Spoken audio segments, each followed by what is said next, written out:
around the world. You're doing great things around the world. Yeah, you're doing great things around the world. You're doing great things around the world. Great things, yeah. Welcome to another episode of Diaspora Link here exclusively on Ghana Web TV. I'm your host, Diallo Sumbri. Today, I'm excited to have my brother, my friend, my partner, my colleague here with me on Diaspora Link, Kofi Osei Williams. Let's get into it.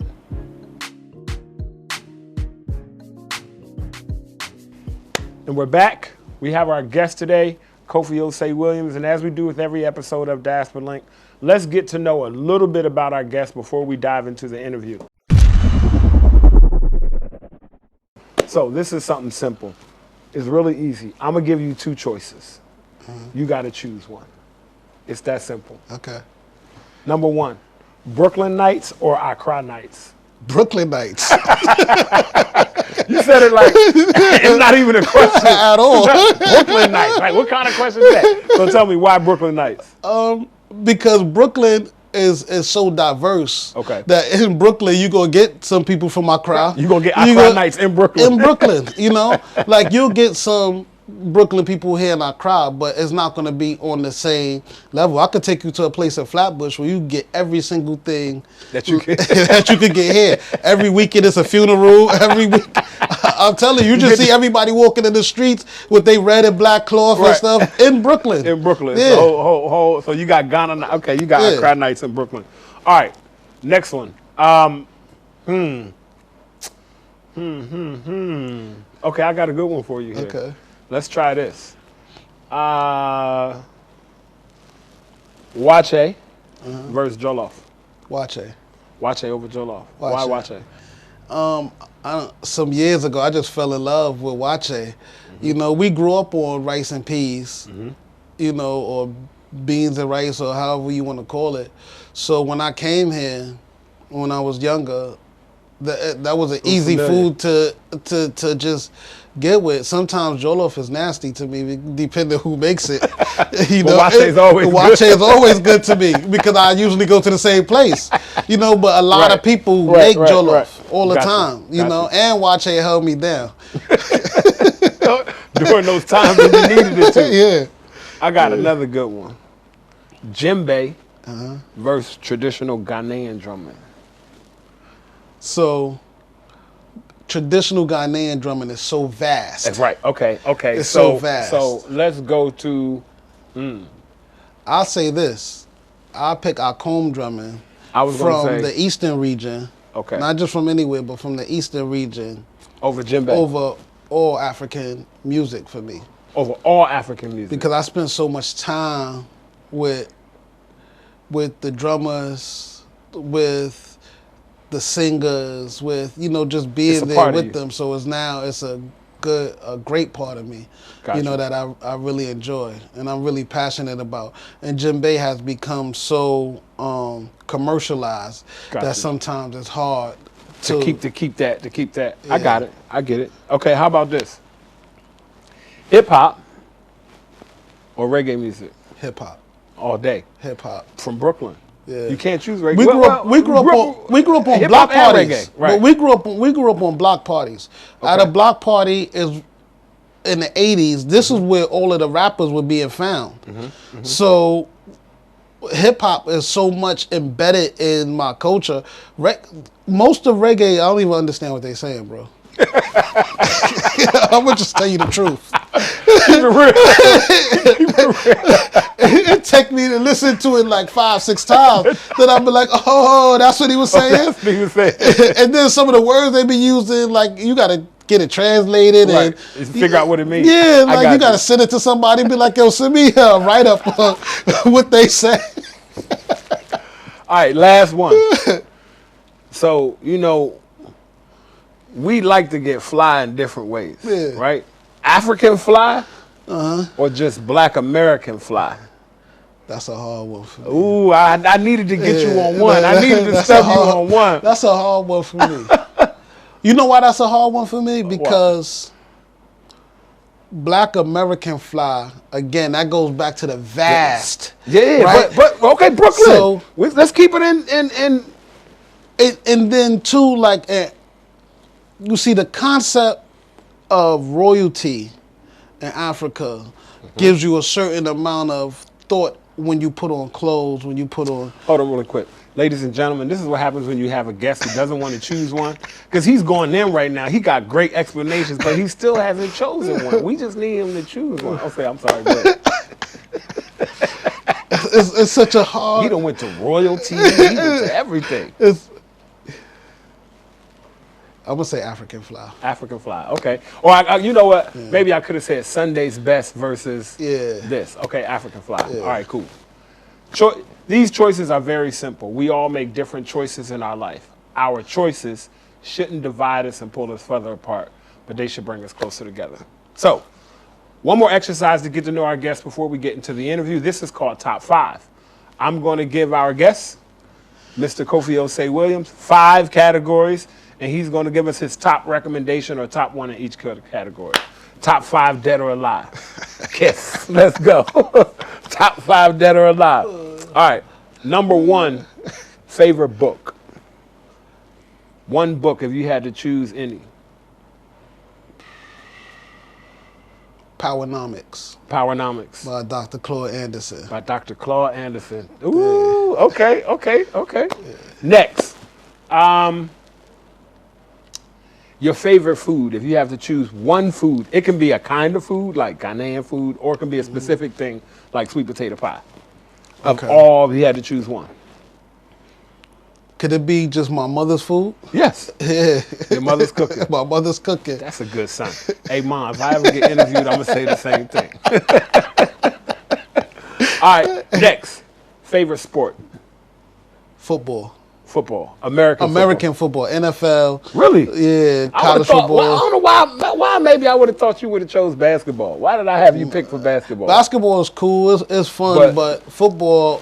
I used to play football too a lot, and I was really good at it. My mom, she was a little scared for me to play, so she made me stop playing. You ain't gonna get too many concussions, drumming, dancing, and traveling, and living a good life. But football, like I really had a real passion for football. Got you. And then my cousin, on my father's side, is Walter Payton. Okay. So that was a big influence also. Right, and he's just not like, just throw that out there. My cousin is Walter Payton. That's literally, my father's grandfather, he was Walter Payton. That's who Walter Payton was named after. Right. Wow. No, I'm just saying. So, you throwing names out there, Walter Payton, like, we got it. Like we know who Walter Payton is. You know what I'm saying? The icon, they got trophies after him, named after him. Everything. Yeah, so. Dope. Okay. Favorite artist, musical artist or group, if you had to choose one. I already know this one's gonna be hard. I mean, we ain't gonna hold it against you if you change tomorrow. So this is the thing. This guy got a lot of explanations. I just want to say 2 things. My favorite music. No. Is let me just say this. I want to know that. My favorite artist is Biggie Smalls. Biggie Smalls. There you go.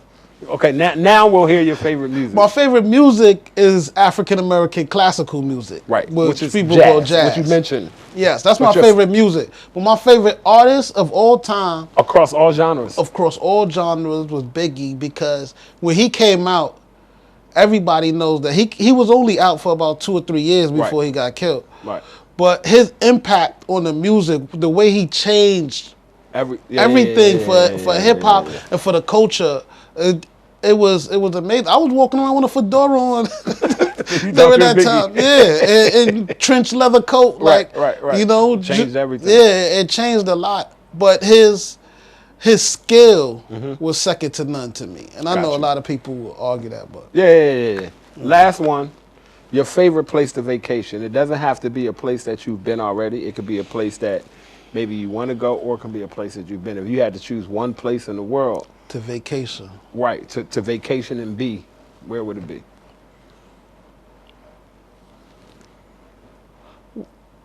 Costa Rica. Costa Rica.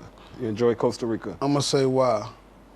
That's the only place I ever been to in my whole life that I didn't work. during vacation. So that's the place where... That's the place where I understand vacation. There we go. There we go. Yeah. Top 5 dead or alive, ladies and gentlemen. It's only dead or alive because it's, you know, Brooklyn. But top 5, the point of our top 5 is just to get to know people a little bit better. So as we begin to bridge the gap and as you meet people from different places, sometimes a good start is just finding out what their top 5 is. Now, let's get into the interview and find out more about our guest, Kofi Osei Williams.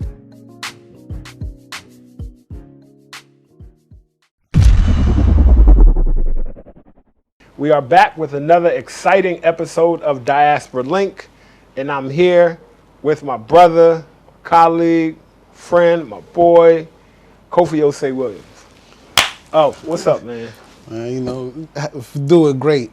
Enjoying being in Ghana. Exactly. So first of all, I'm very happy to have you on the show. I'm very happy that you was able to come to Ghana, and while you were here on one of your trips, we was able to get you in on the show because I really want people to kind of, you know, hear your story and understand a little bit more about you and what it is that you do.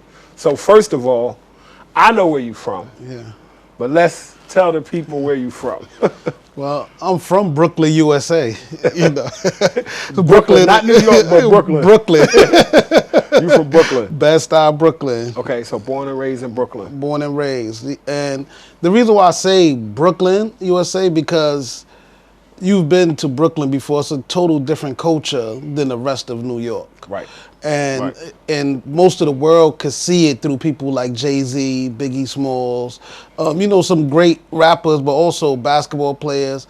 But the culture, when you come to Brooklyn, it was one of the first places that you saw, you know, black people dressing a little bit funny, right? Hairdos funny, you know. So we have our own culture, you know. So I always say Brooklyn, USA. Spike Lee likes to say that too. Brooklyn, USA, right? And we all know Spike Lee. Yeah. So you know, I know I get from a lot of people when they hear my children's name. Right? Yeah. They hear my children Kweku and Amu. You know, oh, how does your children get Ghanaian names? So give us a little bit of your story. How did you from Brooklyn? How do you become Kofi Osei from Brooklyn? Sure. So even before my children, it was me and all of my brothers and sisters. Right. I'm a middle child.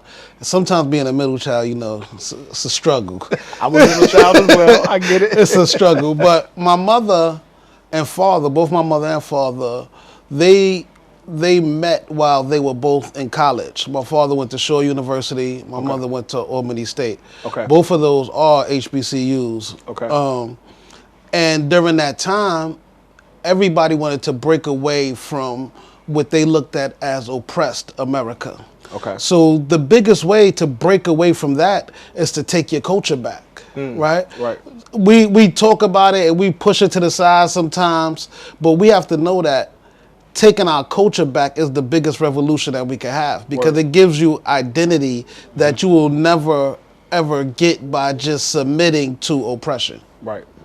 Yeah. So your parents met and they... So they met, and my father was at Shaw University with Abi Odun from The Last Poets. And they started a Yoruba society there. They didn't know what they was doing, they just knew what they felt. Right. So they started a Yoruba society at Shaw University. Okay. And my mother, she was dancing with this lady, Omoye Cooper, at Albany State University. Okay.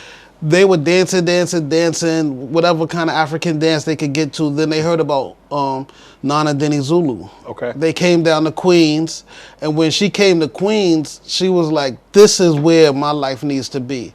So my father came back to Brooklyn after college. My mother came back to Brooklyn after college.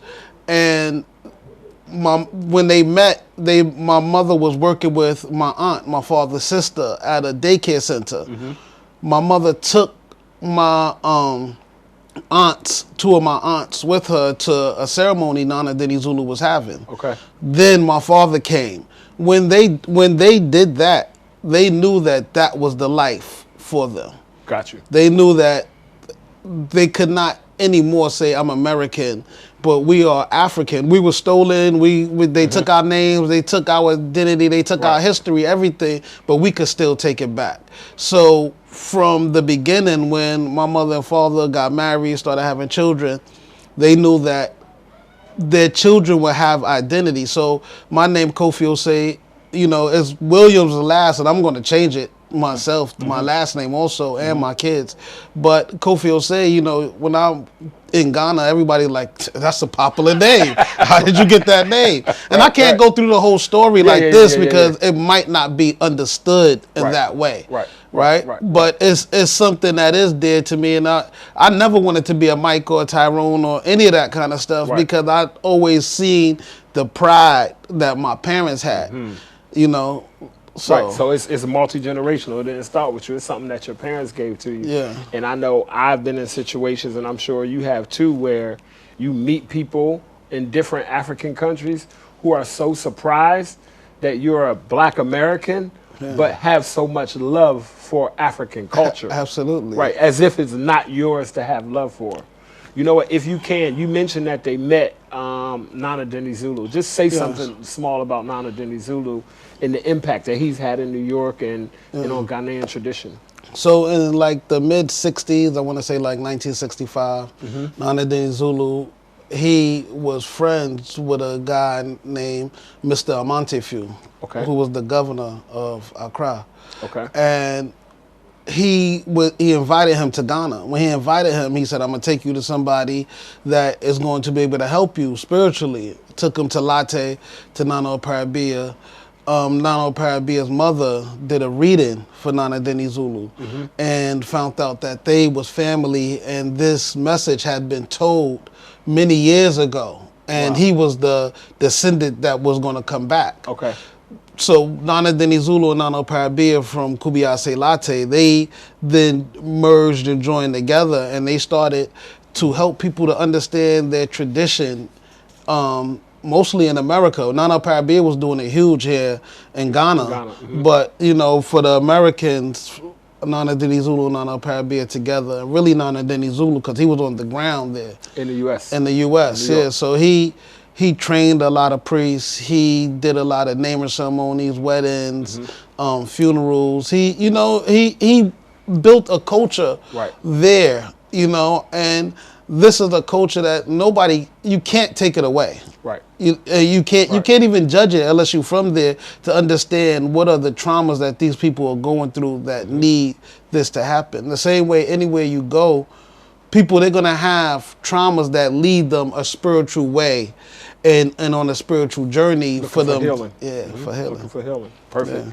Yeah. I think these conversations are so important because a lot of times, as we travel a lot in and out of African countries, and whether we meet, I'm going to say continental-born Africans in Africa or in America, a lot of times they look at us like, kind of like outsiders a little bit, right? Which is natural because honestly, if I'm not from Brooklyn and I go to Brooklyn, Brooklynites gonna look at me like an outsider, like you're not from Brooklyn, and that's okay. And I think sometimes we gotta, understand that that's okay.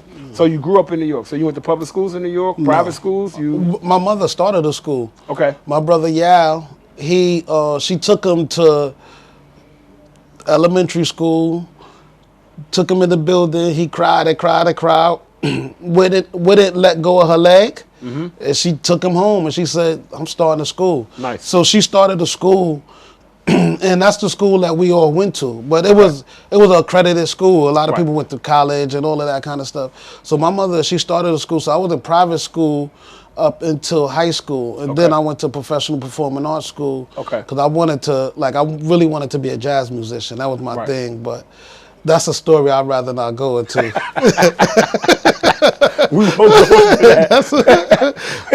won't go into that. We won't go into that. But that's my favorite music. And jazz music. Okay. And, I really call it African American classical music. Okay. And we call it that because it is a classical music. It is. And, jazz was something that was made up just to kind of diminish it compared to other classical musics. So, I grew up in Trenton, New Jersey, and D.C. You grew up in New York.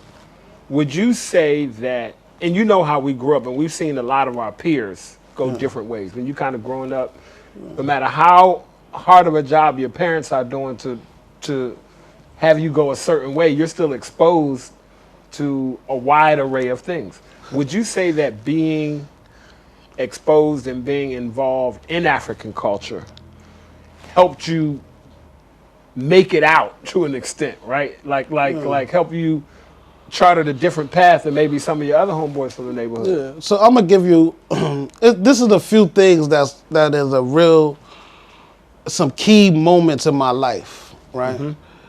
First, in the 1980s, as you know, the inner cities of America were destroyed by crack cocaine. Yes, sir. They were destroyed, right? Right. My father made it his business to make sure that all of the boys on my block were looked after, had things to do, and they was ready to succeed, right? Right. We was on one of the worst blocks in Brooklyn. Mm-hmm. On one side, it was all homeowners. On the other side, it was what we would call a crack house. Okay. Right? But my father, he ran baseball tournaments for us. He ran basketball tournaments for us. He made sure that we was playing Pop Warner football. Like, he did a lot of those things to keep us out of the streets. Nice. Right? On top of that, we were one of the only families that were going to Nana Dinizulu's place in Queens, okay. which Queens was a much nicer place, was like the suburbs. Right. But we was one of the only people coming from Brooklyn. So then we started taking people from our block also out there with us. Okay. So we involved them. So the people on our necessary block, mm-hmm. they were more involved in things and than some of the other people in the neighborhood. Mm-hmm. Mm-hmm. Right, so I wanted to just get that straight. But then as far as the culture, I could tell you this. Me and my brother graduated from high school. Right. We then went to Guinea for 3 months. We didn't go to college. We went to Guinea for 3 months. Broke. We didn't have nothing. We couldn't even get haircuts in Guinea. Right. We was eating the local food. Like, one day I was like, what is this? This is so good. They were like, oh, this is monkey. I was like, oh my God. Oh Lord. I couldn't believe it. Right. It was good though. Like, I'm not gonna lie. But I wasn't ready for that. Like, I didn't know that. Nobody told me that they ate monkey. Right. You know? Everything tastes like chicken, right? But this tastes a little bit more like cow, like a really good steak. Right. Like, and it was in, like, you know, they make groundnut soup here in Ghana, right? But there they make the stew, so it was in the stew, but it was so good, like and then. But let's talk about that, because, like you said, you charted a different path. Yeah. A lot of people, when they finished, they went straight to college. Yeah. Y'all went to Guinea. That was our college. Right. So tell me, what led you to Guinea? Tell our listening audience, what took you to Guinea? We loved drumming so much. We was what you would call a djembe junkie. Right. You know, we loved drumming. That was our thing. Right. And we knew that New York had a ceiling to where they were at that time for drumming. Mm-hmm. A lot of great musicians. I'm talking about world-class musicians in New York. Okay. But as far as djembe, for what we wanted, we knew that we needed to make that trek to Guinea. Right. We knew that Guinea, and we know that Guinea is the mecca of djembe. Right? So we knew that we wanted to be there. And we would have stayed longer, but our mother was really nervous for us because like we fresh out of high school. Yeah, we didn't have nothing. It was just us. Right. We was just there. Like, sometimes we ate from drumming, like in a ceremony in the street. Right. You know, they give you a little bit of money, but that's a big decision for high schoolers fresh out of high school from Brooklyn to make. Like, absolutely. I mean, was y'all nervous? It was just like, we going to Guinea and boom, no question. We wasn't nervous at all. We was excited. Once we got off the plane, we got a little nervous because, you know, that's the first introduction where you smell the garbage burning. You see just all black people. Like, it's a different place. It's a different place. Right. And that kind of culture shock, people, you can't really understand it until you go into that at a certain age. When I say all black people, I'm like, the whole government, all of the people in the street, like everybody, right? And then the thing about Guinea is that they're really, really strong with their culture. Like Sekou Touré, he really believed in the Guinean culture. If it was Manding, Susu, Fulani, like whoever whoever it was, like they really believe in their culture. But the most difficult part, we didn't talk a lick of French. We didn't talk no susu, no man thing, nothing. Just English and Brooklyn English. Brooklyn English. So y'all didn't speak no, it was just straight Brooklyn English, right? Yeah.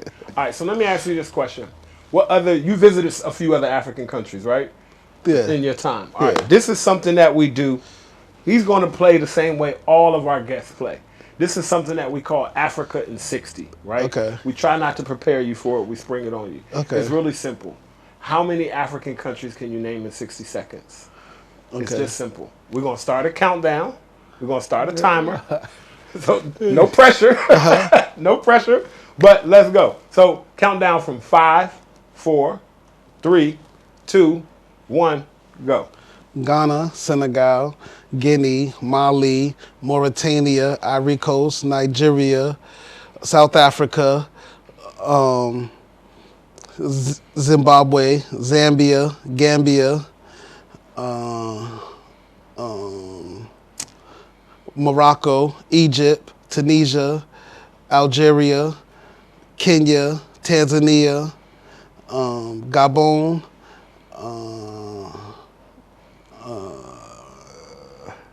Mozambique, Zaire or Congo, Central African Republic, Okay, we got more time.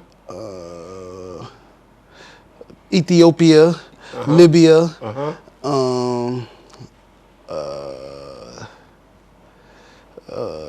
Libya, 2, 1. All right, that's good. Somalia. So, Okay. We'll give you that. So Okay. that's 24. Okay. 24 is not bad. First of all, ladies and gentlemen, when someone says Zaire, you know they've been around Africa for a long time. Some of y'all have never even heard of Zaire. Okay, so let me just make that note. Because he said Zaire, we ought to give him like an extra 5 countries because some of y'all don't even know what that is. I know so much more, but I think it's just the time. Yeah, you know, and you're not thinking about it every day. You're not thinking about it. No, okay. So you talked about djembe, right? Yeah. And you talked about that's what led you guys to Guinea. Yeah. All right. So we're going to get more into that when we come back. Please don't go anywhere. We'll be right back. Great things, yeah. Peace, global African family. My name is Diallo Sumbri. I'm a co-architect of Ghana's Year of Return 2019, and I'm the president and CEO of the Adinkra Group. For the past 5 years, we've been bringing loads and loads of people to Ghana. Many of them, their first time on the African continent, their first time putting their toes in the African sand, in the African soil. And so many people have had their life changed.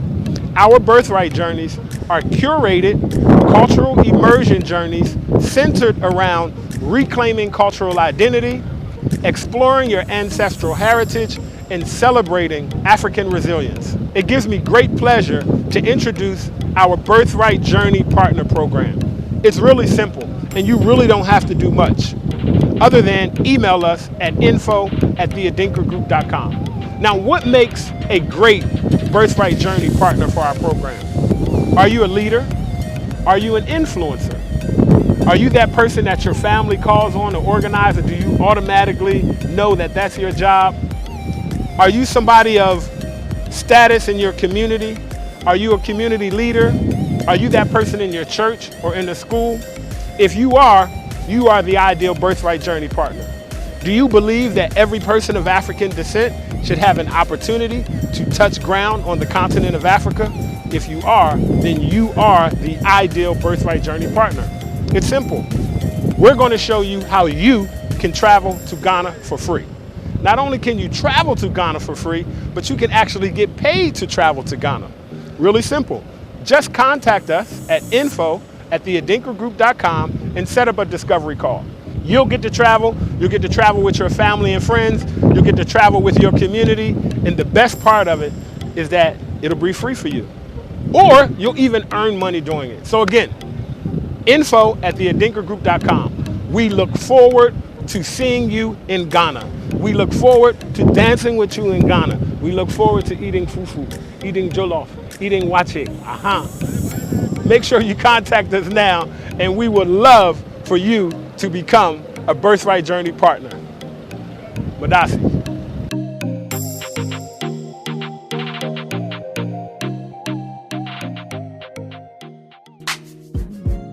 Great things, yeah. And we are back in a very lively discussion with my favorite Brooklynite. You know what I'm saying? I'm here with my brother, Kofi Osei Williams.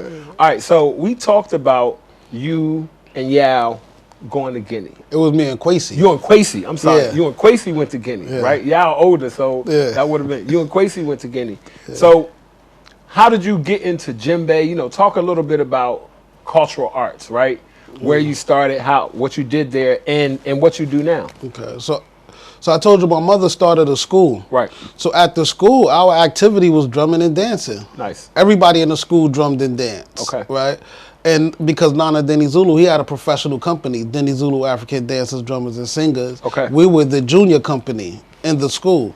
So we all learned drumming and dancing. So as we got older, they had dance classes. We was always drumming every day. Right. So once we got a little bit older, my brother Yao, he went to a Sweet 16, and he saw some younger drummers around our age because it was just us. Right. Like, we just had our little circle. That's the only people we drummed with. Right. But he saw some younger drummers, so we went out and we drummed with them for a while.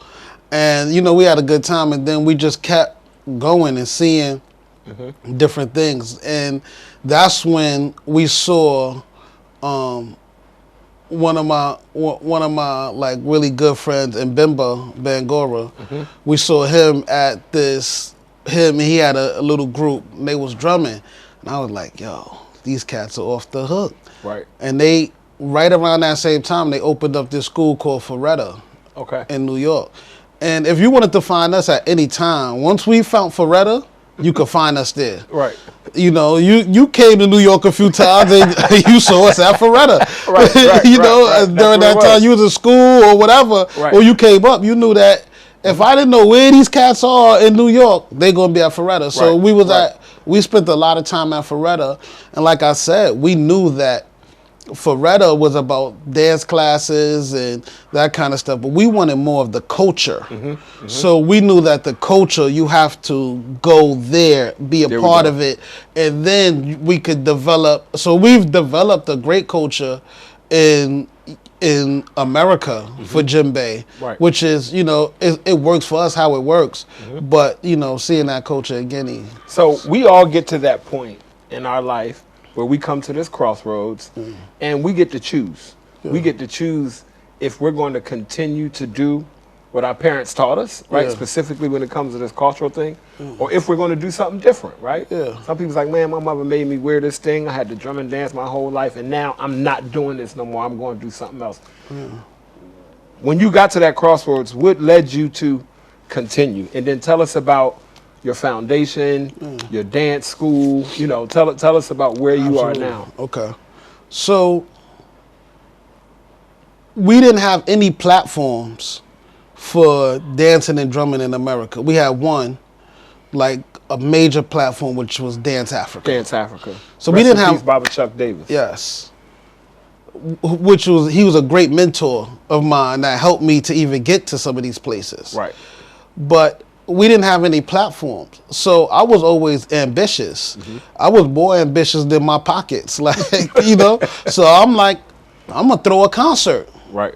You remember that concert? The first concert, we did it at York College. The theater was too big. Right. We didn't have enough money. I remember the whole Fadafina coming in and sleeping in my mother's house. Yep. Because we just, we was ambitious. Right. And so that was really my passion, was like, we're going to create our own platforms to do what we want. Right. And we're going to show this culture the way we want to, the way we know it to be. Right.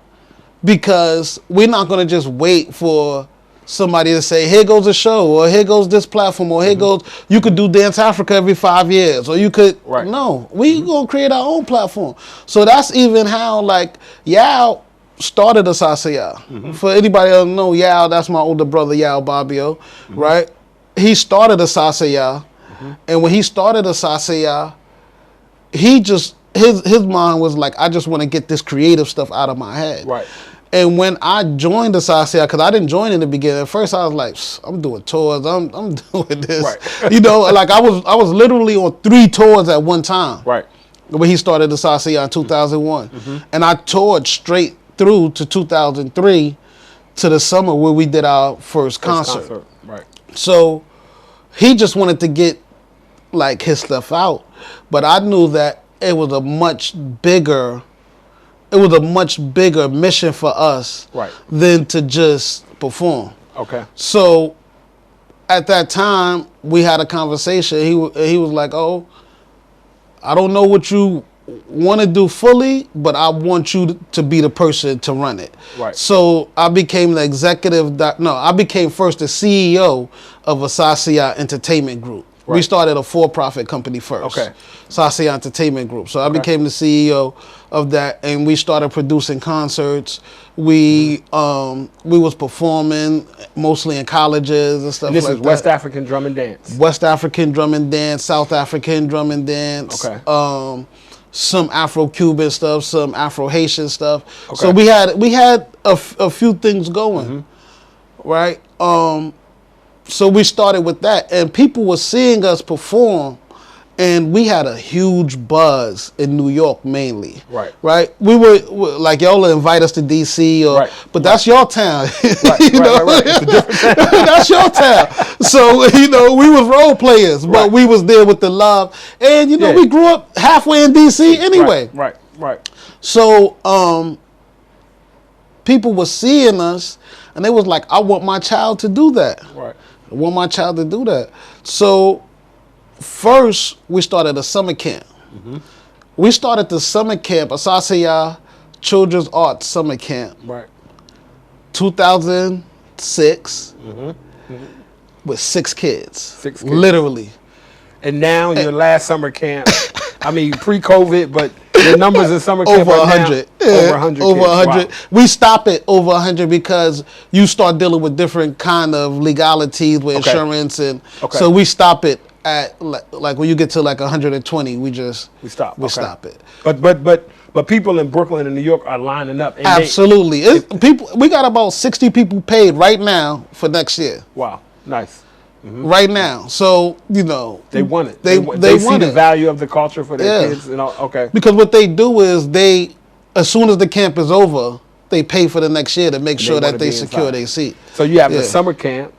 Yeah. The dance school. So we started the dance school in 2010 after that, because we was like, this is not enough for the summer. So we do a 40-week dance school, which is another, just an amazing. Like I was on the phone all day dealing with text, because we're starting this Friday. Okay. We start dance school this Friday. Okay. Yeah, and we go for 40 weeks to the end of June. Right, got you. So, and are all of these people mostly from the Brooklyn area, from New York, or do you have people traveling in as well? Everybody's from New York. Oh no, we have a few people that come in from New Jersey. Okay. But most of the people are from New York, Brooklyn, Queens, Long Island, the Bronx. Yeah, so that's as far as the schools. You see, we have some real important core tenets: educate, entertain, enrich. Right, and those are our core tenets because we know that education is key. Right. For our kids. Right. That is key.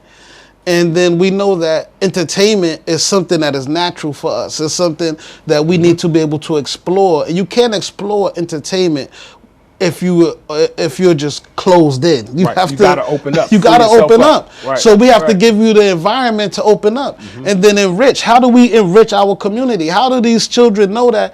We know that 95% of the kids that go through our summer camp and dance school and our outreach program, because we go into the schools also, as well, won't be dancers and drummers. Right. But how do they give back to the community? How do they know that the community is going to be great? So we have an affirmation that we say every day before any one of our school classes. And we are the children of the great ancient Africans. We are strong, we are proud, we are beautiful and determined. We know no limits. We will always strive to do the best for ourselves, our family, our people, and our community. Dope.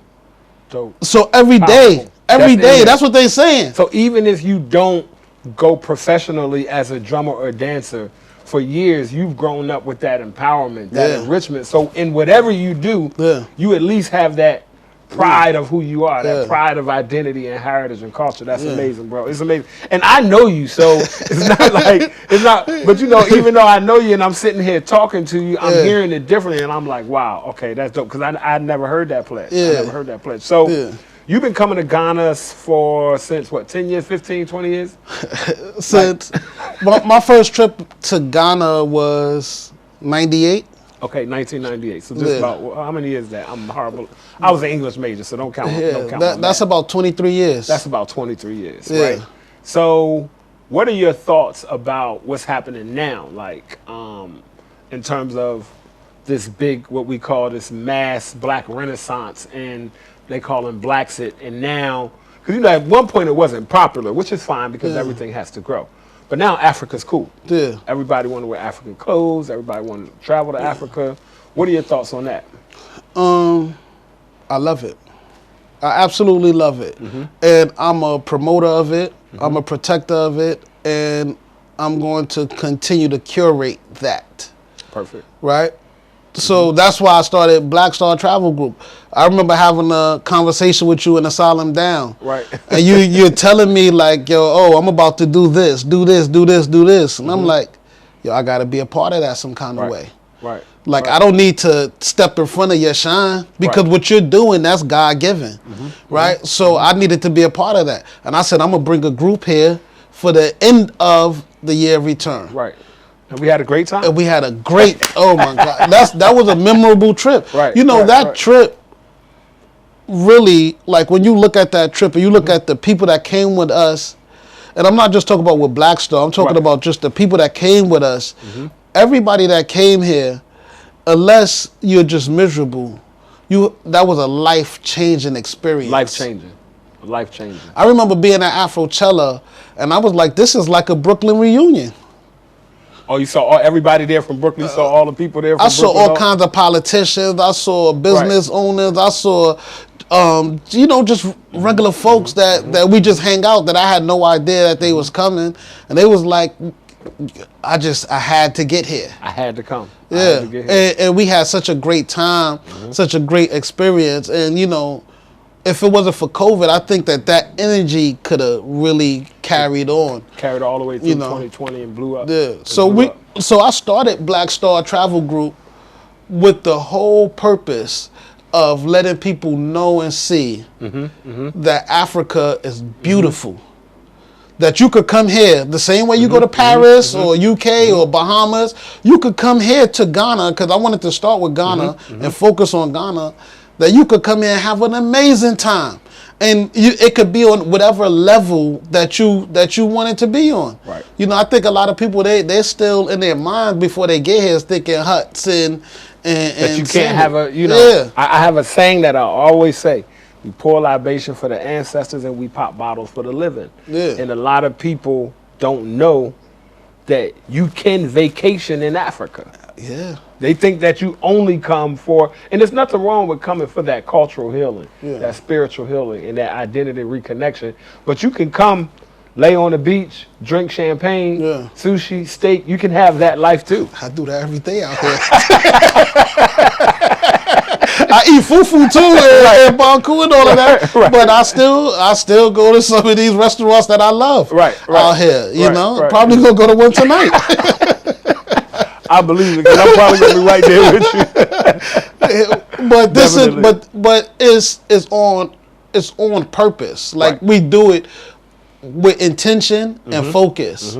That when from the minute you get off that plane and you come out of that airport, that you know that we're going to show you the beauty, the culture, the royalty. Like this year is special.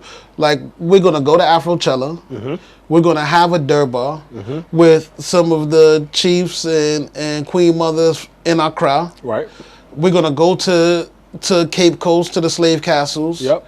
You understand? Like we have an array of different things. We're staying at the Kempinski. We're gonna go to Ada. Right. You know. So all of these different experiences that people can have when they come. Yeah. Yeah. No, it's a beautiful thing. It's a beautiful thing.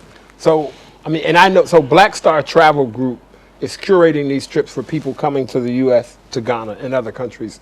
Do you also allow like local people or diasporans, either local Ghanaians or other people or diasporans who are in country to also join and be a part of this experience? That's the biggest goal, is for us to connect together. So it's not a separate thing. Right. It's not like, okay, the African Americans over here, the diasporans over here, the local Ghanaians. No, let's come together. Let's be able to do it together. And I think that's the beauty of Black Star, is to know that we named it Black Star because Black Star, it comes from a Marcus Garvey concept. Right. That Kwame Nkrumah brought back to Ghana. That Black Star and the flag. That he brought back to Ghana. When he brought it back to Ghana, it was powerful enough to free the whole Africa. Wow. He just started with it, right? So if he could bring it back, right, let's also bring our people back, but let's connect with it. Because every generation is not going to be able to do the same things. Right. We have generations that we just keep growing. So yes, they can. And if they go into info at blackstartravelgroup.com. Okay. And then they can get in touch with you. They could get in touch, yeah. Perfect. Or they could just go to the website, blackstartravelgroup.com. Okay, perfect. Yeah. We're running out of time, because I know we could sit here all day, but I know after a certain point we're going to have some beverages here on the set. and that might not be allowed. But let's close out with this. If you can give one piece of advice to people who are watching, right? I'm going to ask you for two pieces of advice. One, maybe for people who are thinking about getting their kids involved in African culture. Just what piece of advice you have for them, whether it's a program or something like that. And then what piece of advice would you give for people who may be a little bit hesitant, Black people in the U.S. who may be a little bit hesitant about investing or spending time and coming to the continent of Africa, be it Ghana, be it Cameroon, be it Nigeria, be it Tanzania, what piece of advice? So those two things, and that will close it out. So I guess sometimes we try to be politically correct, right? And that doesn't always work. It doesn't always work because you can't get to the point. Right. So people talk about how they are afraid. I'm going to go to this part first. They talk about how they are afraid of Africa. They don't say those exact words. But that's what it is. But that's what it is. But you could be in a place where you know that people have chosen, and I use my words carefully, chosen to kill millions of people in the world. Right. Governments are overthrown. Right. And we feel comfortable in that space. Right. But when we talk about Africa, it's like, I'm nervous to go there. I don't know. Am I going to get robbed? So many things that most of us don't even really think about when we're here, because you see so much peace, you see so much prosperity, you see beauty. Like, I think about Ghana from 1998 to today, the growth is amazing. Right. So for people that want to invest, you have to know that anywhere you invest, first of all, you're taking a risk. Right. I don't care what you invest in. You could invest in Apple today, a scandal will come up, or you'll lose all of your money. Right. I probably should have said that, but it's true. That's what happens. That's what happens. It happens all of the time. Right. So you're taking a risk, but we know that it is opportunity here that if you get it now, you will be able to see the benefits and rewards a lot better than waiting till later. Yep. And as far as African culture for the children, I feel that not even just drumming and dancing, but the way I personally grew up and I saw what my father did with just my block alone. It was about 22 of us on the block, all young boys, right? And knowing that what he did affected all of these young men, where nobody's in jail, nobody is doing is like heavy on drugs, nobody is selling drugs, like, you know, everybody's doing pretty good for themselves. Like, most of us are married It might be the third or fourth wife, but but most of us are married. Right. But to know that happens, this is another part of African culture, is just having guidance and leadership of some of the elders in our community that will guide you to do something, because we see some kids that don't want to drum and dance. They want to be visual artists. Right. Or they want to be chefs, or they want to, but how do you get them to that point where they can understand it? One of the things that I really would love to do is to see a culinary school in America that teaches young African American kids how to make African food. Yo, that's crazy. That would be dope.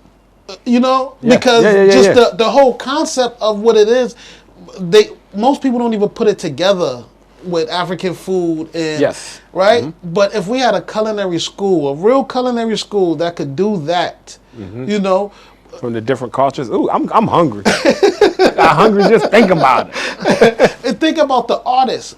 Some of the artists, if we could get young kids to understand what was the concept of some of the African artists. Basquiat is huge right now. Right. He's of Haitian descent. Right. But that's African. Like we continue to try to cut and place people here and there. And geographical borders, but we African. Yeah. So just to answer the question, is more than just drumming and dancing, but in every city we need to have more programs where kids could come and explore and be able to express and be able to understand why they're African and understand what that means, and understand that doesn't mean that we was jumping from trees, nonsense like that they try to put on us. Ladies and gentlemen, I want to thank you again for tuning in. Kofi Osei Williams, my brother, our guest for the day. Hope you enjoyed the conversation.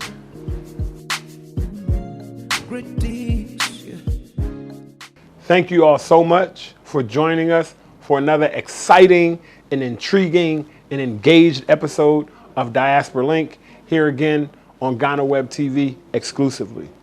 I'm your host, Diallo Sumbry, and as we end every show, I want to leave you with some ancestral wisdom by way of proverbs. Today's proverb is, once you carry your own water, you will remember every drop. Don't forget to catch us again on our next episode next week. Peace. You're doing great things around the world. You're doing great things around the world. Yeah. You're doing great things around the world. You're doing great things around the world. Yeah. Great things, yeah. Great things.